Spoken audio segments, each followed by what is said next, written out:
G'day humans, Chris Stead here. Guess where I'm sitting? I'm in the new Land Cruiser Prado 250 series Kakadu model, so the top of the range. $100,000 car, this one, here in Australia at least anyway. And I've just got into it. So I've just picked it up, I'm taking it for a spin for the next week, and then I'm gonna give you my thoughts, my review thoughts on what this car's like and what the experience is like. But I thought I'll just give you some initial impressions. Such a boxy car. Like it's just, yeah, it's like squares everywhere you look, really sharp angles, sharp edges. I mean, you know that from looking at it, right? But even just up close personal, it's pretty full on. There's just so many buttons in this thing. I'll quickly give you a look. I feel like it's going to take me an age to get an understanding of it all. Like this, the steering wheel, and over here as well, all the way up. I mean, plenty of four-wheel drive options. Obviously, this is a car built to go off-road, as much as I am driving through the city of Sydney right now. Look at this mirror. The craziest thing straight away has been the rear vision mirror. So the rear vision mirror actually shows a video of what's behind you. And then over the top of it, you can almost see what's behind you. And it's so weird. It's going to take so long to get used to, because you're looking at the mirror, and basically what it's doing is you can see the video game version of what's behind you, and then you can see real life also kind of at the top end of it. So I was like, is that what I'm seeing? What am I seeing here? So it's going to take a little while to get used to that. But yeah, otherwise, love that new car smell, sunroof. It's a real high dashboard, like super high. I mean, I'm 6'4", I'm fitting in this car easily. It's like it's built for me. But my kids would not be able to sit over this dashboard. But yeah, so initial impressions are, I'm excited. I love the way that it sounds like just a throbbing diesel when it starts up. It reminds me of driving forward drives when I was a youngster. Still kind of has that really lovely feel, which a lot of cars are losing nowadays. And it already feels just sublime to drive. I've driven like 3 blocks away from where I picked it up just to get off the road. But anyway, let's just get to it. Let's go. It looks like it's got heaps of space in the back too, which is good. Huge sunroof. All right, looking forward to seeing more.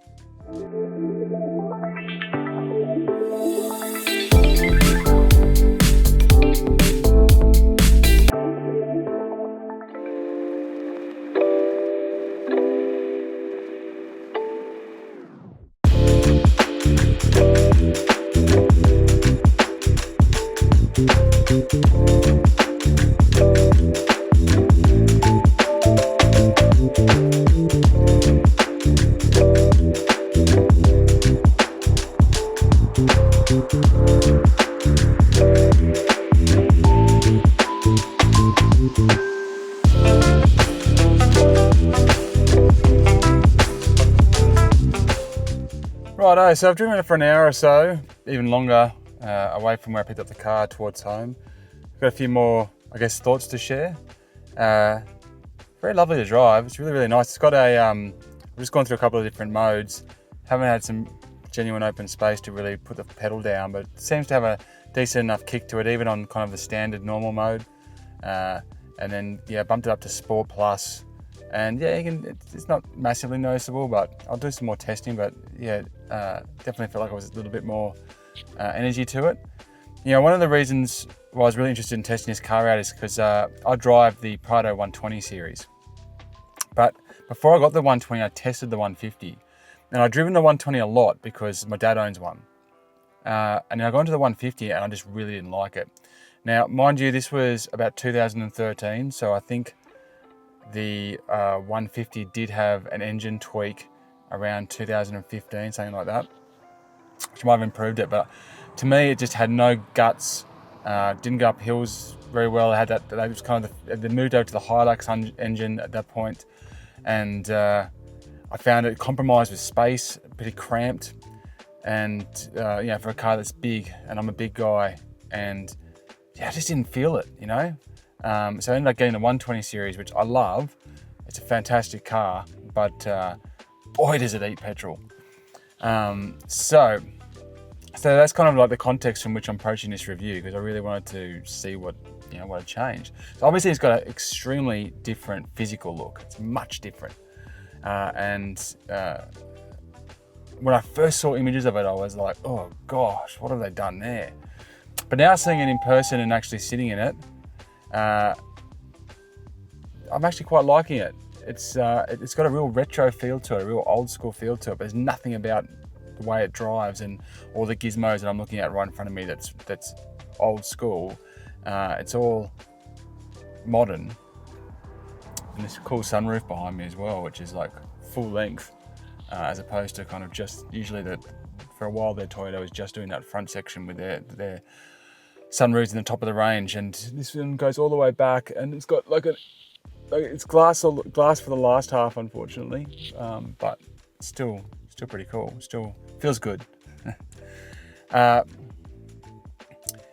but the high dash, the boxy feel of the bonnet. You're looking at the bonnet. Here, I'll show you. So you can see this dash sits really high, like all the way to the center. So but I love the way the screen's built in. It's actually really kind of cool, having it as one complete piece. You also obviously got your dash in front of here that's giving you a lot of information. They've done a really good job with that. The visuals look great. I'll turn it on, but it'll start beeping and do all kinds of weird things at me. And you can see the kind of the curves and the shapes in the bonnet. If the bonnet doesn't kind of bulge into your view, like that was something that the 150 did, it kind of like a frog eye style thing. It doesn't feel like that. It feels a little bit more tapered down, even though it bulges. Obviously the mirror look, but then you got this retro style feel with the valves over here as well. You can see it's like all the various toggles. These are all the air conditioning toggles. You got seat warmer, that looks like a seat cooler. You can heat the steering wheel on this one, which is a bit nuts. Don't really need too much of that stuff in most of Australia. Obviously all the four-wheel drive modes down here, like the diffs. Very nice, comfortable gear stick. Nice, comfortable leather handle over here. I've kind of got my mind around all this stuff now, so I can. This is all your cruise control and everything over here. Some assists over here. I toggled these on or off, but I haven't felt the car try and over assist me in any way, shape, or form so far. You can switch your tracks, switch your volume, and this is how you control the menu on the actual dash. Access your phone, use voice control. So it's all there. I don't know. The lesser models probably have a bit less. Nice easy controls over here too with the mirrors. You can just left or right it and then adjust. It's got some interesting, it was even more over here as well. So lots going on. All really accessible, knobs, dials, clear buttons with lights on them. So no second guessing, no over touch screen stuff. It's good. There's something down here too. What's this?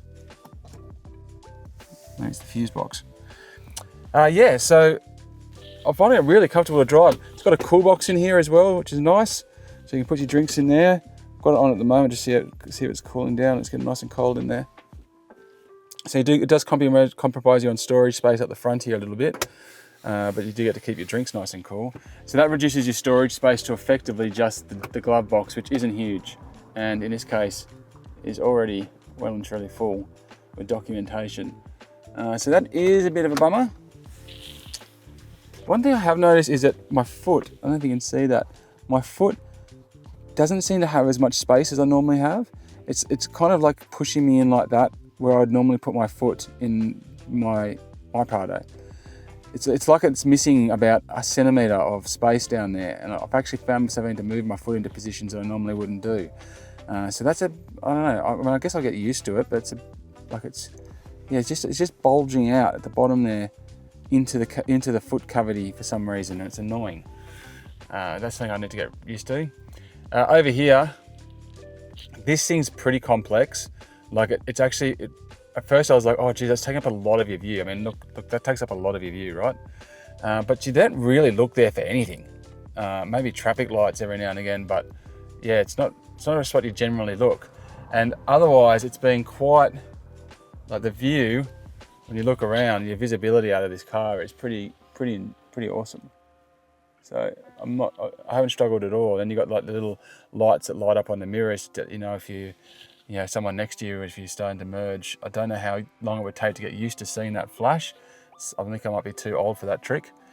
Speaker system's okay. Like it's got nice bass, pumps, JBL I can see. But I was just playing on Spotify, so it wasn't the greatest quality music stream. Now, if we look up here, we've got our sunroof controls. We've got the, that's going to close the actual shade, and that's going to close the actual glass. And that's how you control that from what I can tell so far. And all the nice little lights built in. So yeah, I mean, all this stuff looks really like, this kind of stuff looks really, really nice and built in and sleek and purposeful. Standard mirror, of course, a light up there as well. Well, that's probably a mic as well for the speakers, although it's on both sides. I noticed for me that's not a speaker. Yeah, seats are very comfortable, very, very comfortable. It was pretty easy to set the seat into the position I wanted it. I've got heaps of space. There's a big dude except for that one little spot with my foot. Down here, I've got my water bottle, fits in here perfectly well. There's a bit of storage here. But yeah, that's that kind of compromise. If you're going to go the cool box and you get a much smaller space, you obviously can just use this as a glove box. You don't have to put drinks in there and you don't have to turn it on. So that is an option for you, but you are losing a lot of space in that regard. All right, well, let's continue on. I do have to call Toyota out on the size of this keyring. That thing is huge. Why is it so big? I really wish that they'd made that more svelte, because that's a bugger of a thing to try and get into your pocket. So let's talk a little bit about the performance. I just took it down a particular road next to my house, which is about a, I don't know, 5 to 10 kilometre stretch of downhill, super windy, super off camber road through the forest. I love just tuning down there. So I took the car for a bit of a flog just to see how she went, and yeah, pretty good. It's so light underfoot. It's so easy to turn and move around. It was really reactive whenever I tried to go into like a dipping corner or something like that. It was really, really good. At like the front back kind of rocker is really good. You just kind of basically come in, slam on the brakes late, power out nicely. That's all good. There's a bit of body roll. So laterally there's a bit of left to right body roll. I definitely did notice that. Potentially not too big a surprise for a car this size, but with all the modern stuff going on, I thought maybe it would be a bit better in that regard. So yeah, I did feel myself kind of moving a bit substantially going around the corners. Obviously driving it a little bit more extreme in the classic scenario. Over the bumps though, was really good, took those really smoothly. The end of that road has, I think it's 24 speed bumps in a row to stop people hooning down it. So like I hit all 24 of them, and yeah, I mean, it goes over a heck of a lot better than my Prado 120 does, I'll tell you that much. But yeah, overall, felt really good driving it, and it was very responsive to the way that I was trying to drive it. That was in sport mode, and yeah, it was fun. Most importantly, it was fun. But yeah, just probably a little bit, the body roll was a bit more than I was potentially expecting, but it is a big car. And maybe I shouldn't have been expecting it to be better than it is. But yeah, forward and back, the braking was really, really smooth. The handling's really, really smooth. The kind of assists were very, very subtle. It really felt like I was driving it, you know. So yeah, overall, definitely a positive experience. So I just ran through a bunch more tests and it came out really good. So first off, turning circle is excellent. For a big car, I'm really surprised by how nimbly and how easily it just does a turn. Definitely something that the 120 I own really struggles with. And also other ones like the Kluger and that, they're shocking turning circles. But in this one, it's really, really good. Also, I just took it up to one of the steep hills near where I live, like a very, very steep hill.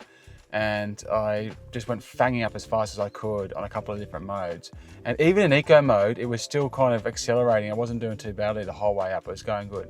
But in sport mode, it was absolutely flying up there. So definitely guts on a hill is not a problem with the Prado 250 series. It's got plenty of guts, which is great, which is what really put me off with the 150, at least the early 150s.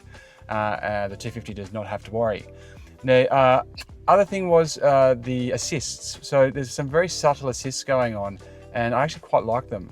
So there's the hill start assist. So it basically just holds you there for a second or so you don't roll backwards at all, and you got time to go, which that's kind of handy. I didn't expect that to happen.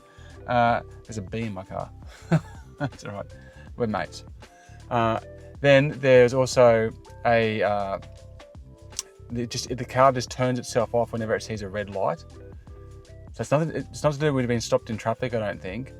I think it sees the light, because at one time I was the front car, and so I stopped and the engine turned itself off, and then when the light went green, the engine started itself off before I touched a thing. So whether it could tell that there was traffic around me or behind me, maybe that it could do that. But anyway, that was really cool.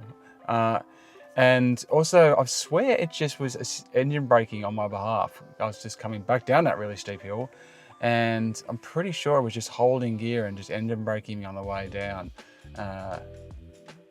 Without me asking it to. It just didn't kind of want to switch gears. I think it was very deliberate the way it was doing it. But anyway, so that's some more tests and some definite pass marks there. Model here has the side tracks on the side, which is I love them. It makes it a lot easier for the kids to get in the car, also my wife, to be honest. And has the roof rails, which give you a fair bit of flexibility, but obviously not a roof rack, but that's going to get you halfway there. Boot automatically opens to the cinch. Got an interesting back over here, actually, to be honest. So it's got like a spot for, hooking up a trailer, but no bull bar, or tow bar, sorry. So I'm not sure the tow bar is hidden under there, or it's ready for it if you want to put it on as an accessory, which seems to be the most likely case. It's really interesting in the back here, super interesting. So this is handy, proper power port. That's great. That's very handy. And there's, reasonable, I guess, area there for your people sitting in the back. But they've got this thing, which is like this box, so storage box, which gives you that kind of flat look, or flat kind of back to rest things on, which is good. But it's crazy flimsy. Like it comes straight out of the hinges. It's not very solid, and it just kind of comes up. When it just goes back in, I don't know, it's just like everything else in the car is just so like schmick, and then that just seems really cheap and nasty and weird. I think there's a reason for it. I mean, it's cool that they got the pre-storage in there. It's cool that it can come out, but yeah, so you got the back row, so we can get it to go up like so.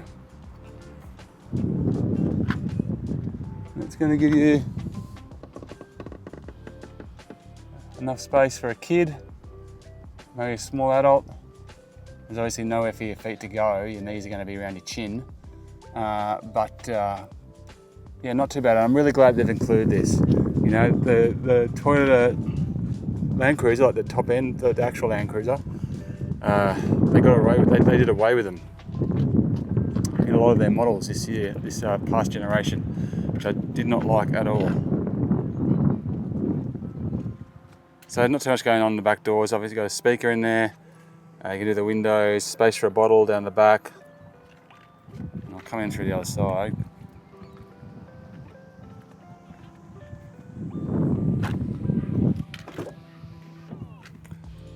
Fair bit of space in the back, and a nice big padded pouch, but otherwise not too much storage. Now that's 6'4" bloke sitting in the back, and I'm fitting pretty good.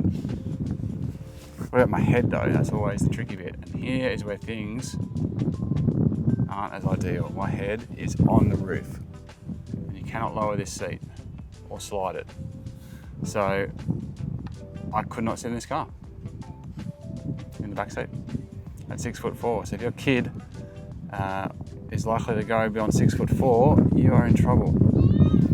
And my 13-year-old is already over 6 foot. You can't even sit in the middle because the sunroof doesn't go back far enough. So it'll be interesting to see if in the other versions where there is no sunroof, where you get a little bit more space. But that's a real bummer. Okay, having a look down at the back here, you've got a cigarette lighter. You've got 2 USB-C charging ports. There's only USB charging ports in the front too. So you've got 2 charging and a connecting one in the front and an HDMI. And in the back you've got 2. You've got your old 12 volt, which is nice. Makes it easy to maybe hook up your existing fridge or something if you've got that handy. And then you've got some fair seat controls in here for the rear seat as well, including seat heating, seat cooling, and so forth. So you've got a bit of control in the back seats, which is nice. That'll probably be a Kakadu only feature, I would suspect. One of the things I do like is these pillars here are actually pretty vertical. I mean, and obviously not vertical, but they actually come down pretty sharply when you're inside, and this helps with your vision out the front. You can see it's a very vertical window, and it actually makes it a much more clearer vision when you're looking at the front. Look at the size of those mirrors and weapons.